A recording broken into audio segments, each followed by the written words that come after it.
Tepat jam 8 malam 1 Mei, saya Asrul Nizam Kadir bersiaran dengan rakan penyampai. Saya Siti Khadijah Jaafar, teruskan bersama kami dalam Buletin Utama.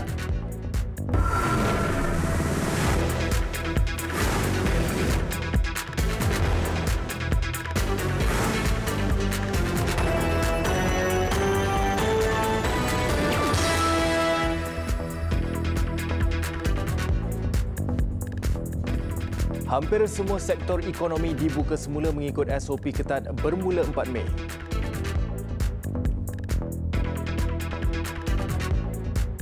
Pelaksanaan PKPD di premis lokasi kerja dikesan positif COVID-19.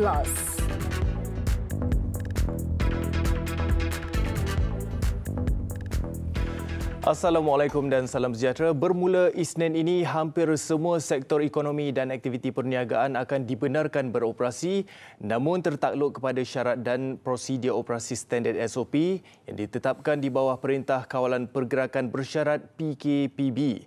Keputusan itu, seekoran negara mengalami kerugian RM2.4 bilion setiap hari sepanjang pelaksanaan fasa pertama PKP sehingga kini. Dalam membuat ketetapan itu, kerajaan telah meneliti semua aspek untuk meimbangi keperluan memulihkan ekonomi negara, namun dalam masa yang sama terus membendung wabak COVID-19. Perdana Menteri Tan Sri Muhyiddin Yassin dalam perutusan Hari Pekerja siang tadi menjelaskan Majlis Tindakan Ekonomi, Majlis Keselamatan Negara dan Jemaah Menteri telah memperhalusi keputusan itu. Keputusan itu juga dibuat secara berhati-hati atas nasihat Kementerian Kesihatan. 6 pendekatan telah dirancang dalam memerangi COVID-19 dan menghadapi krisis ekonomi. Kita telah bersedia untuk memulakan pendekatan ketiga, iaitu membuka semula aktiviti ekonomi di seluruh negara secara terkawal dan berhati-hati. Dengan ini, kerajaan akan melaksanakan Perintah Kawalan Pergerakan Bersyarat. Perintah Kawalan Pergerakan Bersyarat atau PKPB. PKPB. Sebahagian besar daripada aktiviti ekonomi dan sosial akan dibenarkan, kecuali beberapa aktiviti yang melibatkan perhimpunan ramai dan mendedahkan orang awam kepada risiko jangkitan wabak COVID-19 yang masih tidak dibenarkan. Perintah Kawalan Pergerakan dipertingkatkan PKPD juga akan dilaksanakan di kawasan-kawasan yang mencatatkan kes positif COVID-19 yang tinggi. MKN dalam pada itu menenaraikan 23 aktiviti yang masih tidak dibenarkan beroperasi dan akan dikemaskini dari semasa ke semasa. Ianya yang melibatkan perhimpunan ramai di mana penjarakan sosial sukar dikawal. Antaranya aktiviti berbentuk riadah dan hiburan serta tidak terkecuali Bazar Ramadan dan Aidilfitri. Aktiviti sukan bola sepak, rugby, renang dan semua acara sukan tertutup dan stadium. Juga kenduri, rumah terbuka, majlis berbuka puasa, konsert dan perhimpunan bulanan jabatan kerajaan dan swasta. Solat Jumaat dan semua aktiviti berjemaah di masjid, surau dan rumah ibadat turut dilarang. Perjalanan rentas sempadan negeri juga tidak dibenarkan kecuali untuk tujuan hadir bekerja dan pulang semula ke rumah sendiri setelah terkandas di kampung ataupun di tempat-tempat yang lain. Perjalanan rentas negeri untuk balik ke kampung semasa cuti perayaan Aidilfitri, tidak dibenarkan. Dalam pada itu, sejak 18 Mac lalu, negara telah menanggung kerugian mencecah RM63 bilion dan angka itu mampu mencecah RM98 bilion jika PKP dilanjutkan sebulan lagi.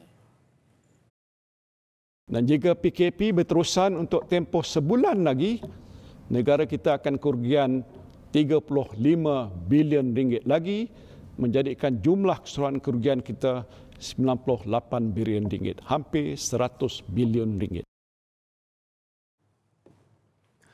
Dan seiring dengan pembukaan semula beberapa perniagaan dan cabang ekonomi itu, Perdana Menteri mahu cara hidup yang mengamalkan normal baru diamalkan termasuklah kepada majikan dalam menguruskan pekerja mereka. Mungkin boleh susun jadual hari bekerja secara selang-seli. Hari ini masuk pejabat, esok bekerja dari rumah. Saya fikir ini juga boleh menyelesaikan masalah penjagaan anak.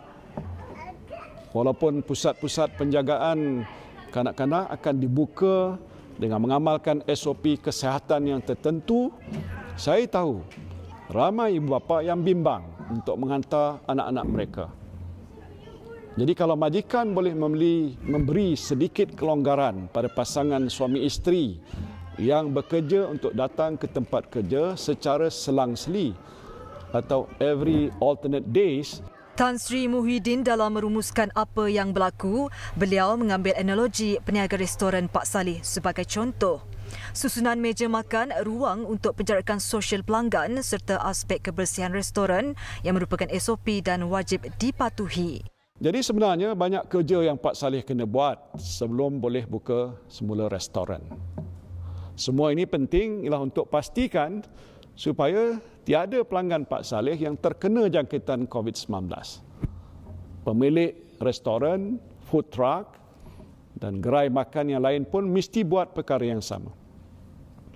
Kalau semua dah buat begini, pelanggan-pelanggan boleh datang makan di restoran atau beli makanan dengan rasa selamat. Tan Sri Muhyiddin turut memaklumkan Malaysia berjaya memenuhi 6 kriteria yang ditetapkan Pertubuhan Kesihatan Sedunia WHO dalam menangani penularan COVID-19.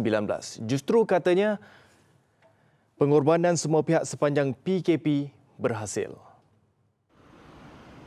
6 kriteria berkenaan termasuk memperketatkan kawalan sempadan negara untuk mengelakkan kes import positif COVID-19, mengawal pergerakan untuk mengurangkan kadar jangkitan dalam kalangan rakyat tempatan, meningkatkan keupayaan fasiliti kesihatan serta keupayaan menjaga golongan berisiko seperti warga emas, pesakit yang dirawat dan orang kurang upaya turut dipertingkatkan. Alhamdulillah, pengorbanan kita sepanjang pelaksanaan PKP tidak sia-sia. Jumlah kes baru telah menurun dengan ketara. Jumlah pesakit yang sembuh juga telah meningkat. Penggunaan ruang-ruang katil di hospital yang dihaskan untuk pesakit COVID-19 tidak melebihi 30%. Mengakhiri perutusan khas sempena Hari Pekerja itu, Tan Sri Muhyiddin mengingatkan golongan pekerja dan majikan agar sentiasa mematuhi akta berkaitan selain mematuhi garis panduan berhubung penularan COVID-19. Akta-akta berkaitan menyentuh soal gaji dan kebajikan pekerja yang terjejas sepanjang tempoh PKP. Ia juga berkaitan cara kerja baru yang perlu diamalkan selepas ini. Saya mengambil kesempatan ini untuk merakamkan ucapan setinggi-tinggi penghargaan dan juga ucapan selamat Hari Pekerja khususnya pada para petugas barisan hadapan kita, doktor, jururawat, polis, tentera, anggota rela, immigration, Angkatan Pertahanan Awam, APMM, Jabatan Kebajikan Masyarakat dan semua pekerja di sektor awam dan swasta. Saya juga ingin mengucapkan selamat Hari Pekerja kepada semua pemimpin ahli kesatuan sekerja, termasuklah pimpinan QPEX dan MTUC. Dalam pada itu, pemain industri pelbagai sektor melihat kebenaran operasi pada Isnin ini tepat agar tidak berlaku pemberhentian pekerja. Mereka sekaligus memberi komitmen untuk mematuhi SOP yang ditetapkan. FMM would like to urge all economic sectors now allowed to operate to follow strictly the SOP set by MOH, especially social distancing, keep hygiene, disinfection, wearing masks and other terms and conditions in the SOP. Pada semua ahli-ahli dan rakan-rakan di sektor perniagaan dan industri, semua agar mematuhi sepenuhnya arahan dan SOP yang telah dan yang akan ditetapkan oleh pihak berkuasa selepas ini bagi memastikan ancaman COVID-19 dapat kita stabilkan atau lebih baiknya kita kurangkan atau hapuskan di samping memulakan kembali proses membuka dan membangunkan ekonomi negara. Bagi Persatuan Pengusaha Restoran Muslim Malaysia, keputusan itu satu kelegaan bagi lebih 12,000 ahlinya di seluruh negara. Bagus juga satu SOP yang dikeluarkan, tapi kena macam mana pun kita kena jaga jugalah kita punya kesihatan ni. COVID-19 ni amat bahaya di Malaysia ni, tapi sekarang dah boleh dah kontrol sikit. Macam mana pun kita tidak boleh macam biasalah. Macam biasa dulu lepak lama-lama pun tak boleh juga. Datang ada penting baru boleh datang makan apa ke. Kita kena kerjasama dengan kerajaan. Kuku Healthy Home merangkumi peralatan rumah, kecantikan dan servis pembasmian kuman serta virus. Sama-sama kita mendukung gaya hidup sihat.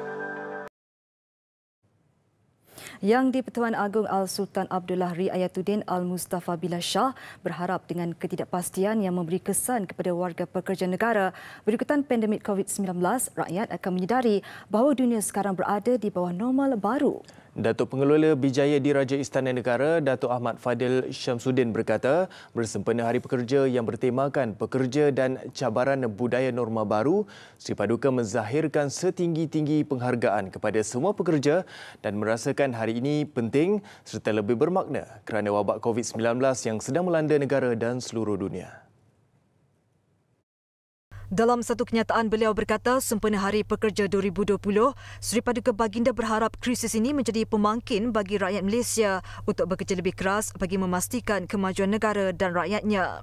Al-Sultan Abdullah juga gembira dan berbangga dengan warga pekerja serta memahami bahawa tahun ini terbukti mencabar. Baginda menghargai pengorbanan dan usaha yang dilakukan oleh semua pekerja, terutama barisan hadapan dari doktor dan jururawat, anggota polis dan tentera hingga penjawat awam dan kumpulan di luar sana yang berusaha memerangi wabak. Datuk Ahmad Fadil berkata Al-Sultan Abdullah menyedari amat penting untuk memastikan pekerja mendapat sokongan memandangkan negara berusaha untuk kembali ke keadaan normal kerana pemulihan dan pembangunan negara ini berada di tangan pekerja. Beliau berkata Sri Paduka menghormati ketabahan pekerja Malaysia dan menggalakkan majikan memainkan peranan dalam memberikan sokongan dan membantu pekerja mereka ketika negara berusaha mengurangkan kesan wabak tersebut terhadap ekonomi dan kesejahteraan rakyat.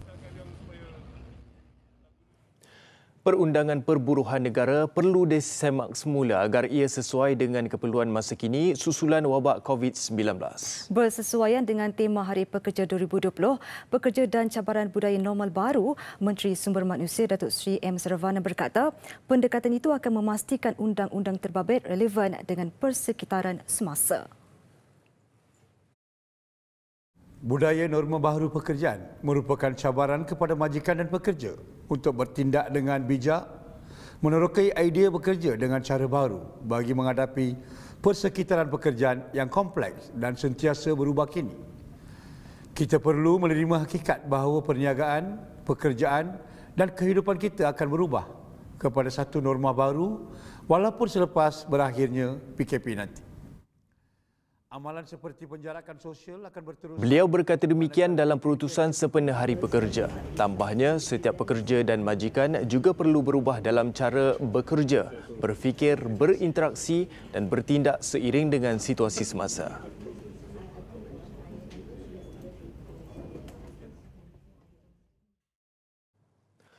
Dan sementara itu, Tun Dr. Mahathir Mohamad menerusi ucapan yang dimuat naik di laman YouTube menasihati para pekerja untuk sentiasa bersabar dan terus bersama dengan pihak berkuasa mendepani wabak COVID-19.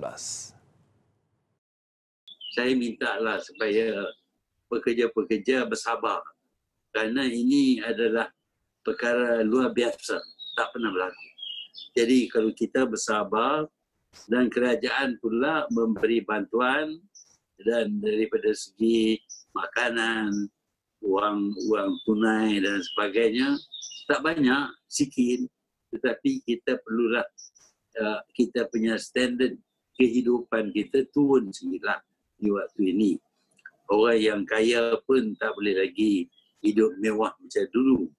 Jadi kita terimalah tekanan ini, kita usaha supaya dianya tamat dengan secepat mungkin dan kita boleh balik bekerja, insya-Allah. Itulah doa saya dan saya yakin kita semua berdoa untuk untuk tamatlah penyakit COVID ini daripada jangkitan. Insya-Allah saya yakin tak berapa lama lagi kita akan dapat bekerja semula.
Bertemu kembali. Tindakan Perintah Kawalan Pergerakan diperketatkan PKPD akan dilaksanakan di premis atau lokasi kerja yang dikesan ada jangkitan COVID-19 walaupun selepas dibenarkan beroperasi bermula minggu depan. Ketua Pengarah Kesihatan Datuk Dr. Nur Hisham Abdullah berkata, Kementerian Kesihatan KKM akan bekerjasama dengan pihak berkuasa tempatan PBT untuk melaksanakan pemantauan dan penguatkuasaan di kawasan terbabit bagi memastikan prosedur operasi standard SOP dipatuhi. Yang pasti mereka kena patuh kepada SOP yang telah ditetapkan oleh Kementerian Kesihatan. Kalau mereka tidak patuh, jadi kita akan lihat tindakan kita.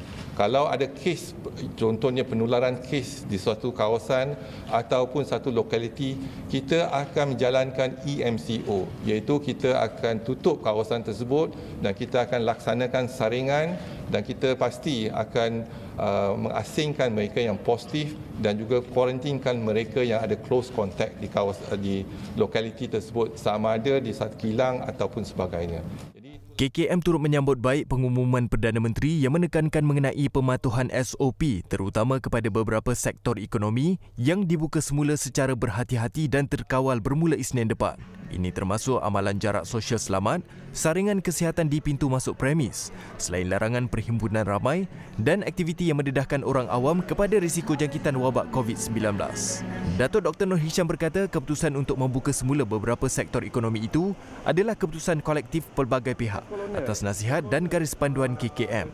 Beliau turut menasihatkan majikan dan warga kerja untuk membiasa dan mempraktikkan norma baru dalam kehidupan dan cara kerja bagi memastikan penularan virus berkenaan dapat terus dibendung. KKM ujarnya akan terus memantau perkembangan COVID-19 melalui maklumat daripada Pertubuhan Kesihatan Sedunia WHO dan akan menyampaikannya kepada umum.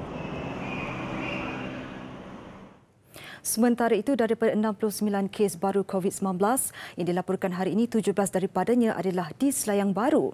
3 kes positif direkodkan di Pusat Bandar Utara dan sekitar Pasar Borong Kuala Lumpur, manakala 5 kes daripada kluster pesantren. Selain itu, hari ini juga 39 pesakit dilaporkan pulih menjadikan 69.3% atau 4,210 kes telah dibenarkan discharge daripada wad. Ini menjadikan jumlah kes positif COVID-19 di Malaysia adalah sebanyak 6,071 kes. Oleh itu, jumlah kes aktif dengan kebolehjangkitan COVID-19 adalah 1,758 kes. Mereka telah diasingkan dan diberi rawatan di hospital. Ingin dimaklumkan bahawa daripada 69 kes baru yang dilaporkan hari ini, iaitu 12 kes adalah kes import. Ini bermakna kes penularan tempatan adalah sebanyak 57 kes. Menurut Datuk Dr. Nur Hisham, ketika ini 37 kes sedang dirawat di unit rawaterapi ICU dengan 14 kes memerlukan bantuan pernafasan. Satu kematian direkodkan membabitkan lelaki warga tempatan berusia 66 tahun. Mangsa mempunyai latar belakang penyakit bara dan sejarah kontak rapat dengan kes ke-4,818. Beliau dirawat di Hospital Kuala Lumpur pada 14 April lalu dan disahkan meninggal dunia pada jam 4 petang semalam.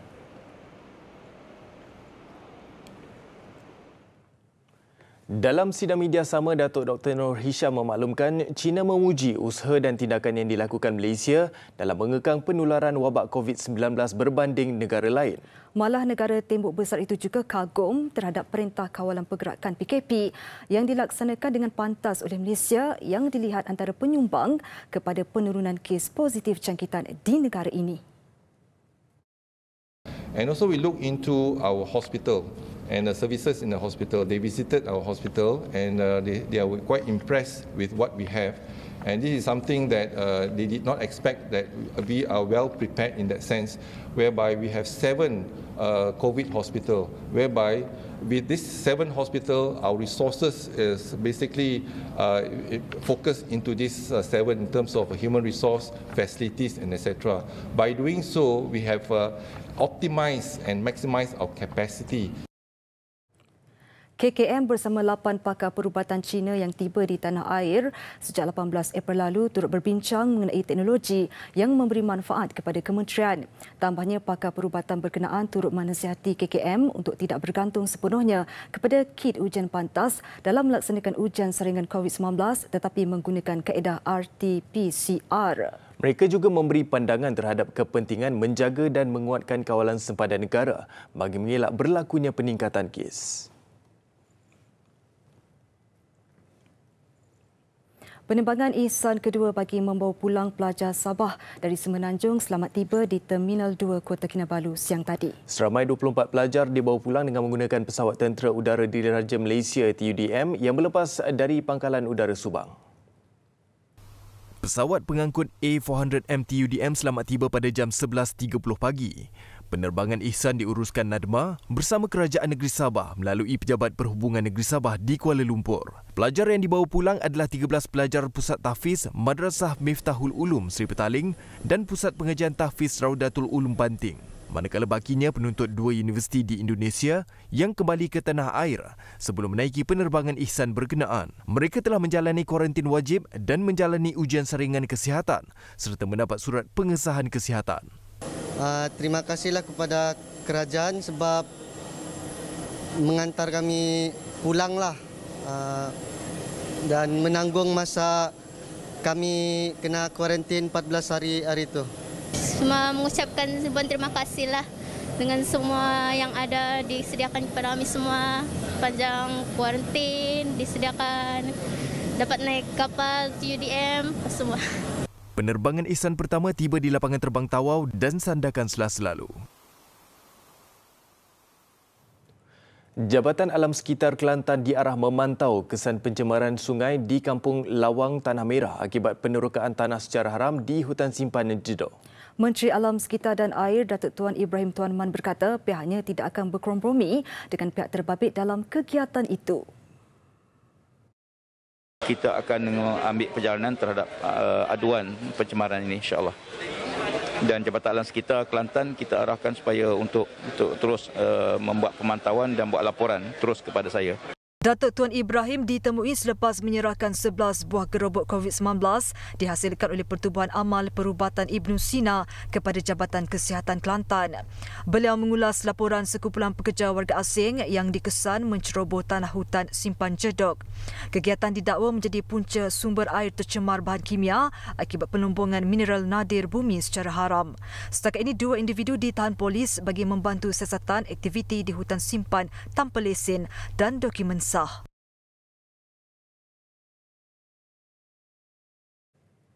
Di Terengganu, kuih tradisional iaitu Cik Abbas Demam dan Murtabak Gasi antara juadah paling laris menerima tempahan. Susulan Perintah Kawalan Pergerakan PKP, khidmat pesanan makanan itu dalam talian terus mendapat permintaan tinggi termasuk mereka yang berada di perantauan. Wartawan Muhammad Isa Abdillah Ngah di Terengganu ada laporannya. Kuih Cik Abbas Demam diperkenalkan semula oleh Hotel Permai Kuala Terengganu kepada orang ramai sempena Ramadan ini. Pesanan secara dalam talian rata-rata dibuat oleh mereka yang berada di perantauan untuk dihantar kepada mereka yang tersayang. Permintaan tempahan tu amat memberangsangkan. Kadang-kadang kita punya order tu kita terpaksa tutup awal pasal makanan dah habis. So tapi every day, tiap-tiap hari kita akan tambah makanan tu supaya ada orang yang tak dapat hari ni dia boleh booking esok kan. Di samping tu ada juga yang sejauh daripada KL booking untuk dihantar kepada keluarga dan ni. So kita kata tahun ni memang unik lah kan. Berbuka puasa walaupun family tak ada bersama tapi dia ingat, anak dia dan anak ingat family. So kebersamaan dengan keluarga tu tetap ada walaupun duduk berjauhan kan. Kami berkesempatan melihat pemprosesan kuih itu serta operasi pengendali makanan yang bertugas sepanjang tempoh PKP. Tidak ketinggalan koleh lemak sambal ikan, puteri mandi susu, onde-onde dadih dan sirih labu turut mendapat sambutan. Juadah tradisional itu dan caj penghantarannya masing-masing dikenakan harga serendah RM3 dengan menggunakan khidmat runner atau orang tengah. Okey, memandangkan suasana PKP ni berlangsung, jadi saya selaku kaki tangan Hotel Permai ni bekerja dan pada masa yang sama saya berkhidmat untuk masyarakat dan juga kita boleh side income untuk diri saya sendiri kerana pihak hotel memberi allowance sebanyak RM2 setiap hantaran untuk kami nikmati. Saya harap semua rana-rana di Malaysia untuk ambil cas COD ni, kalau boleh kita boleh nak ambil untuk cas tu, tapi berpatutan je harga tu, bukan macam satu makanan satu cas COD kan, macam tu. Itu membuatkan makanan menjadi agak mahal, meningkat harganya, dan kemungkinan orang pun mungkin tidak akan order lagi untuk kita. Kalau kita kurangkan, mungkin akan meningkat order kita. Esok-esok kita tahu kan. Bagaimanapun, mereka yang memberi khidmat penghantaran yang dilantik itu dipastikan mematuhi garis panduan pencegahan COVID-19 yang ditetapkan. Laporan Muhammad Isa Abdilangah, TV3, Terengganu.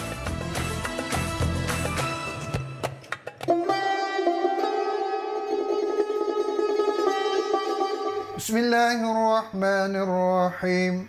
والذين إذا أنفقوا ولم يسرفوا ولم يقتروا وكان بين ذلك قواما. Sadaqallahul azim. Ayat ini tuan-tuan, Allah Ta'ala memberikan peringatan kepada kita agar jangan membazir harta-harta kita. Fenomena yang berlaku di bulan Ramadan adalah kita suka membeli makanan berlebih-lebihan bila mana untuk kita berbuka puasa. Ingat, dengan ujian yang sedang berlaku sekarang ini, COVID-19, ramai di luar sana memerlukan bantuan kita. Gunalah harta dengan sebaik mungkin. Mudah-mudahan Allah Ta'ala memberkati kita dan harta kita di dunia dan di akhirat. Wallahu a'lam. Wassalamualaikum warahmatullahi wabarakatuh.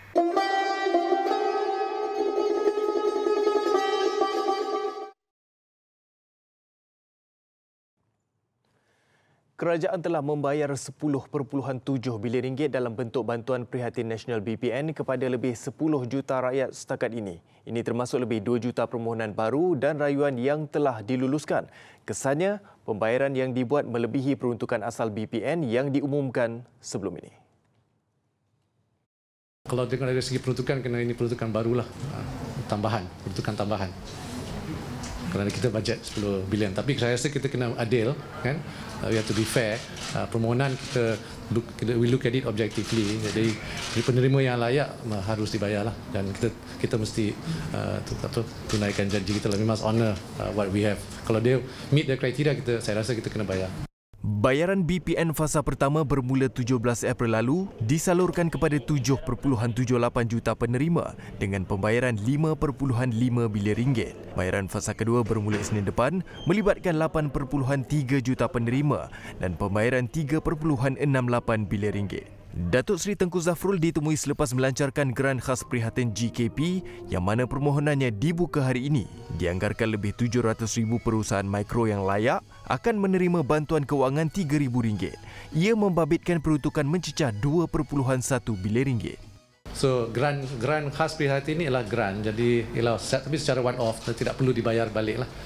It's just a grant, you don't have to pay back. Setiap Micro KPS Micro akan menerima RM3,000 grant yang mereka tidak perlu membayar balik. Geran khas ini khusus untuk PKS Micro dengan jualan tahunan kurang RM300,000 dengan jumlah pekerja tidak melebihi 5 orang. Permohonan dibuka hingga 15 Mei dan boleh dibuat dalam talian melalui portal tertera. Dalam pada itu, Datuk Seri Tengku Zafrul menjelaskan kekeliruan mengenai moratorium khususnya caj faedah adalah berpunca daripada masalah komunikasi dan soalan lazim yang tidak jelas. Katanya semua bank perlu mematuhi Akta Sewa Beli dan Garis Panduan Syariah dan mendapat persetujuan peminjam bagi moratorium 6 bulan itu. Peminjam pula perlu diberitahu mengenai faedah pinjaman yang masih terakru tetapi tidak dikompaunkan. Basically, what they are saying is you have to pay the interest later, right? It's not interest free lah. but the interest therefore is accrued. But what people got confused is maybe they think is either compounded or is interest free. And I think that's why saya ada kekeliruan dalam FAQ tu. Tapi dalam statement mereka memang tidak ada tidak ada penjelasan sampai pagi ni lah. Pagi ni FAQ tu dah clear sikit lah untuk semua. Tapi saya harap going forward kita komunikasi ni kena improve jugalah. Beliau turut menegaskan kerajaan tidak mengambil sebarang khidmat perunding luar dalam melaksanakan pakej rangsangan ekonomi. Hanya beberapa kaki tangan dipinjamkan daripada badan seperti Kumpulan Wang Persaraan, Kumpulan Wang Simpanan Pekerja dan Bank Negara. Datuk Seri Tengku Zafrul mengulas laporan media yang mendakwa kerajaan melantik beberapa firma perundingan untuk membantu melaksanakan pakej rangsangan ekonomi prihatin. Dan masih mengenai caj faedah dan moratorium, Bank Negara Malaysia BNM nafi membuat pusingan U atau flip-flop dalam melaksanakan dasar berkaitan moratorium. Sebaliknya, pengumuman yang dibuat semalam bertujuan untuk menyelaraskan semua prosedur bagi memastikan semua pihak memahami lebih jelas. Dalam pada itu, BNM melahirkan rasa kesal atas barang kekeliruan yang timbul daripada salah faham ini. Ia mengakui terdapat sedikit kekeliruan disebabkan ilustrasi pengiraan versi awal soalan lazimnya yang menggunakan beberapa andaian dan caveat. Dalam soalan lazim terbaru mengenai sewa beli dan produk pembiayaan Islam berkadar tetap yang dikeluarkan hari ini, BNM turut memberikan contoh berikut untuk lebih memahami kesan kewangan selepas moratorium. Sebagai contoh, pinjaman sewa beli berjumlah RM50,000 dengan bagi tempoh selama 5 tahun lagi berkadar faedah tetap 2.71%. Ansuran bulanan sekarang yang berjumlah RM712 akan bertambah 2% atau RM19. Ini bermakna kadar faedah bertambah RM1,130 untuk baki 5 tahun pinjaman. Jelas BNM peminjam perlu membuat pertimbangan sendiri mengenai kelebihan dan kekurangan penangguhan pembayaran. Mereka yang bersetuju untuk meneruskan penangguhan pembayaran pinjaman akan menikmati kemudahan itu sehingga 30 September. Jika ada peminjam yang bertukar fikiran dan mahu keluar daripada program ini, mereka masih boleh berbuat demikian. Pihak bank juga tidak akan mengenakan apa-apa caj bayaran lewat kepada peminjam. Kongres Kesatuan Sekerja Malaysia MTUC menggesa kerajaan mengambil tindakan tegas terhadap majikan yang gairah mencadangkan idea pembuangan pekerja tanpa memikirkan implikasinya terhadap pekerja dan negara. Ini selain menjadikan pekerja sasaran mudah untuk dipotong gaji dan dipaksa mengambil cuti tanpa gaji sepanjang PKP. MTUC mencadangkan kepada kerajaan bahawa menghentikan segala subsidi dan bantuan kepada syarikat-syarikat atau majikan-majikan dan PKS yang telah melanggar syarat-syarat dan garis panduan yang telah ditetapkan oleh kerajaan. Kerana dengan cara ini, kita boleh membawa dan menentukan. Beliau berucap sempena sambutan Hari Pekerja. Tambahnya, ada majikan yang menindas pekerja mereka walaupun menerima pelbagai bantuan, termasuk pinjaman tanpa faedah untuk membantu mereka mengharungi impak ekonomi COVID-19. Justru, MTUC mahu bantuan diberi hanya kepada majikan yang tidak membuang pekerja atau memotong gaji mereka.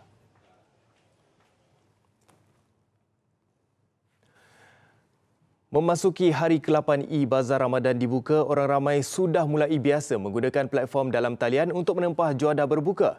Tanpa mensia-siakan peluang yang ada, peniaga masing-masing berebut untuk disenaraikan dalam platform kendalian SMB Corporation Malaysia itu. Sejak seminggu yang lepas, halaman e-Bazar SME Corp telah menerima hampir 25,000 pengunjung. Di samping itu, SME Corp juga telah menerima permintaan untuk menyenaraikan platform ataupun peniaga di dalam platform e-Bazar SME Corp. Kami telah menambah kepada 50 platform dan juga 232 FB pages di dalam platform e-Bazar SME Corp. Katanya perniagaan dalam talian bukan hanya tertumpu di bulan Ramadan, malah akan diteruskan pada hari biasa. SME Corp merancang menyenaraikan golongan B40 untuk memasarkan produk mereka dalam e-Bazar melalui Bazar Rakyat. Geran padanan dan bantuan latihan akan diberikan untuk memastikan peniaga bersasar dapat mendigitalkan perniagaan masing-masing secara lebih meluas. Okey. Lazada sentiasa di sini menemani anda. Dapatkan barangan keperluan harian dan kami akan hantarkan terus kepada anda. Duduk di rumah dan biarlah Lazada teman you.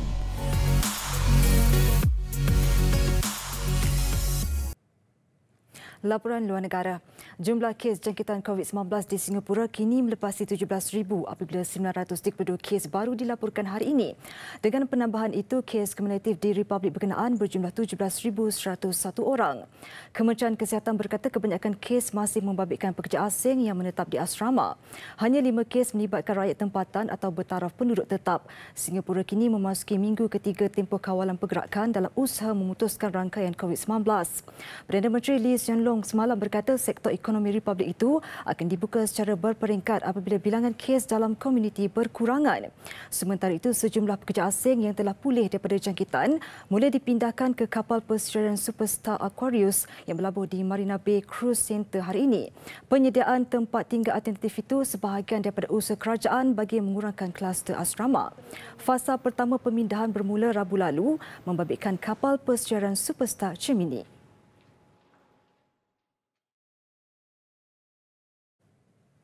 Indonesia memberi amaran akan mengambil tindakan tegas terhadap penjawat awam yang mengingkari larangan mudik atau balik kampung semasa Ramadan dan untuk menyambut Aidilfitri.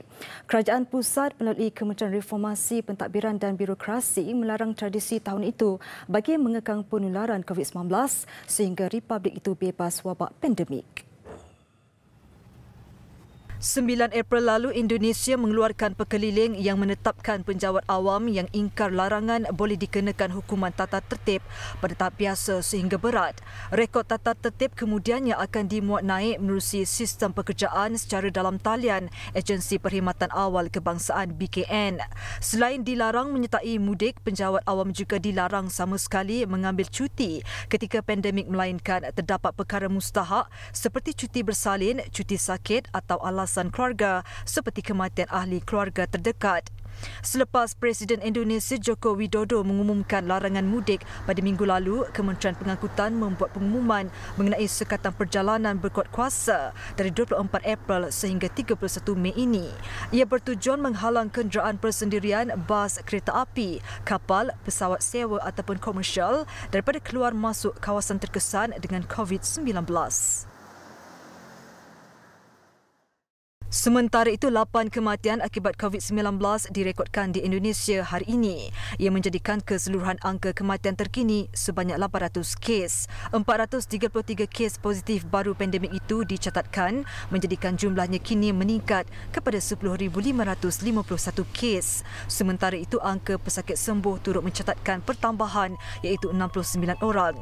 Sehingga kini bilangan mangsa yang sembuh dan dibenarkan keluar hospital 1,591 orang. Kelonggaran bagi aktiviti riadah beri harapan untuk atlet kebangsaan kembali aktif. Juga Persatuan Sukan siap sedia dengan program sesuai buat atlet susulan kebenaran aktiviti riadah secara terkawal. Jangan ke mana-mana, segmen sukan sebentar lagi. Salam sejahtera. Perintah Kawalan Pergerakan bersyarat memberikan sedikit kelonggaran untuk aktiviti sukan tertentu dijalankan di luar kawasan kediaman bermula 4 Mei sekaligus pengumuman Perdana Menteri Tan Sri Muhyiddin Yassin pada perutusan khas yang tadi membuka ruang buat pengurusan sukan negara serta atlet-atlet merencana semula semua program yang terencat sebelum ini berikutan penularan wabak COVID-19. Bagaimanapun, kerajaan kekal dengan keputusan tidak membenarkan sukan yang menghimpunkan penonton dan membabitkan aktiviti sentuhan dijalankan buat waktu ini. Aktiviti sukan yang melibatkan perhimpunan ramai, ada sentuhan badan ataupun body contact dan lain-lain risiko jangkitan juga tidak dibenarkan. Nah, ini apa dia? Termasuk sukan bola sepak, rugby, renang di tempat awam dan semua acara sukan indoor dan stadium. Aktiviti sukan outdoor yang tidak melibatkan sentuhan badan dan perhimpunan ramai dibenarkan. Jadi mulai 4 hari bulan, saudara-saudari boleh bermain badminton atau tenis di luar tanpa penonton, jogging, kayuhan basikal, golf dan larian dalam kumpulan kecil yang tidak melebihi mungkin 10 orang dibenarkan dengan syarat anda mengamalkan penjarakan sosial dan elakkan sentuhan badan. Sekalipun kelonggaran ini lebih kepada aktiviti sukan dan rekreasi agar masyarakat dapat menghirup udara segar dengan menjalankan aktiviti sukan secara terkawal di luar rumah, namun sedikit sebanyak ia juga memberi ruang buat atlet-atlet negara dalam sukan tertentu untuk kembali menjalani latihan sukan masing-masing mengikut program-program yang sudah diatur, terutama membabitkan atlet-atlet elit yang dalam fasa persiapan ke Sukan Olimpik Tokyo. Bagaimanapun, Menteri Belia dan Sukan Datuk Seri Rizal Marikan Anam Marikan memaklumkan kelonggaran yang diumumkan Perdana Menteri lebih menjurus kepada aktiviti riadah dan rekreasi. Akan ada satu lagi garis panduan yang akan dikeluarkan Majlis Sukan Negara MSN dan Institut Sukan Negara ISN yang lebih jelas kepada atlet negara bagi aspek latihan dan kejurulatihan sukan berprestasi tinggi. Dengan kelonggaran aktiviti sukan bersyarat, MSN bersedia mengatur semula program latihan atlet yang selaras dengan saranan Majlis Keselamatan Negara MKN. Untuk sementara ini belum dimuktamadkan dan kita masih teliti lagi sebab ini melibatkan kemasukan atlet untuk berlatih berpusat di sini dan ia melibatkan banyak faktor-faktor lain yang perlu kita teliti seperti mana arahan YB Menteri sendiri pada saya lah untuk kita lebih berhati-hati dan jadi kita sarankan pada ketika ini atlet masih kekal di tempat masing-masing, gunakan kelonggaran yang telah diberikan itu untuk menyesuaikan program latihan mereka yang selama ini berpusat di dalam rumah masing-masing tapi sekarang boleh dilakukan di kawasan terbuka dan menggunakan apa-apa peralatan yang diperlukan. Buat masa ini, atlet belum dibenarkan pulang dan menjalani latihan di Majlis Sukan Negara MSN Bukit Jalil sekalipun aktiviti yang membabitkan sukan outdoor dibenarkan. Dalam pada itu, kelonggaran aktiviti sukan bersyarat ini disambut baik beberapa persatuan sukan negara, antaranya Persatuan Lawn Tenis Malaysia LTAM. Saya harap peminat-peminat sukan tenis yang telah menunggu begitu lama, orang kata dah tak tahan nak turun ke padang, akan mengamalkan penjagaan jarakan sosial dan sentiasa membawa hand sanitizer atau mencuci tangan dan badan selepas beredah. Bagi pasukan negara, sudah pasti selepas ini jurulatih kami akan merangkakan latihan harian bagi pemain-pemain negara dengan penjagaan jarak sosial sesama atlet.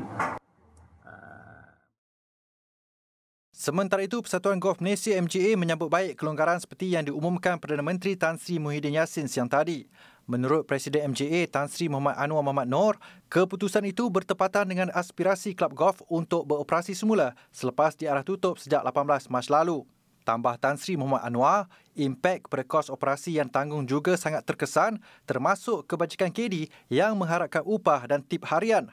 Justru MGA telah mengeluarkan surat notis pengoperasian dan garis panduan yang berpaksikan kepada penjarakan sosial di samping semua kelab golf harus menandatangani aku janji dengan Kementerian Perdagangan Antarabangsa dan Industri MITI Isnin depan sebelum memulakan operasi. Dalam pada itu, saingan hoki Piala Sultan Azlan Shah yang sebelum ini ditunda ke bulan September turut dibatalkan sepenuhnya untuk tahun 2020. Konfederasi Hoki Malaysia MHC sudah pun dimaklumkan tentang perkara ini dan ia akan dipanjangkan kepada semua pasukan yang mengambil bahagian. Selain Malaysia, saingan edisi ke-29 turut membabitkan Australia, Kanada, Jepun, Korea Selatan dan Pakistan. Kita berharap mendapatkan tarikh yang kekal Mac hingga April. Dan tahun depan merupakan Olympic year dan pasukan-pasukan yang dijemput selalunya memang eager untuk mengambil bahagian dalam kejohanan keseluruhan Malaysia. Jika diadakan dalam bulan April, ia memang satu medan yang amat baik untuk pasukan-pasukan itu menyediakan melengkapkan persediaan pasukan. Pada asalnya, kejohanan dijadualkan berlangsung pada 11 hingga 18 April dan ia kemudiannya ditunda kepada 24 September hingga 3 Oktober sebelum keputusan untuk membuat pembatalan dilakukan. Dengan itu, sekian segmen Sukan malam ini. Saya Abu Bakar akan teruskan bersama Buletin Utama. Salam hormat. Bertemu kembali. Yang di-Pertuan Agong Al-Sultan Abdullah Riayatuddin Al-Mustafa Billah Shah dan Raja Permaisuri Agong Tunku Hajah Azizah Aminah Maimunah Iskandariah berkenan menyertai program Light It Blue di Istana Negara malam semalam. Program itu adalah simbolik penghargaan kepada petugas Barisan Hadapan yang berkhidmat dalam menangani wabak COVID-19. Keindahan limpahan lampu biru di seluruh bangunan Istana Negara dikongsikan menerusi hantaran foto di Instagram rasmi Istana Negara. Seri Paduka Baginda merakam ribuan terima kasih dan menyanjung tinggi pengorbanan semua petugas Barisan Hadapan yang menjalankan tugas tanpa mengira masa dan penat lelah. Biru adalah warna rasmi bidang perubatan yang membawa maksud kredibiliti, pengetahuan, kepercayaan dan fokus.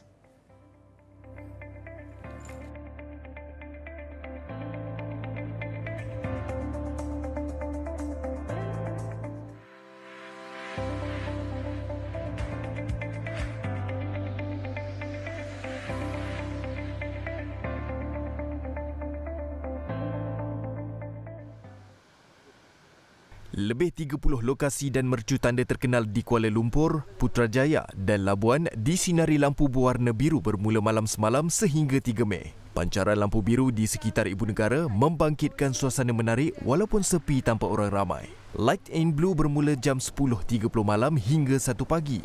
Antara lokasi di Kuala Lumpur termasuk Dataran Merdeka, River of Life, bangunan di BKL, Menara Kuala Lumpur dan Menara Berkembar Petronas. Manakala di Putrajaya terdapat 8 lokasi, antaranya bangunan Putra Perdana dan Jambatan Wawasan.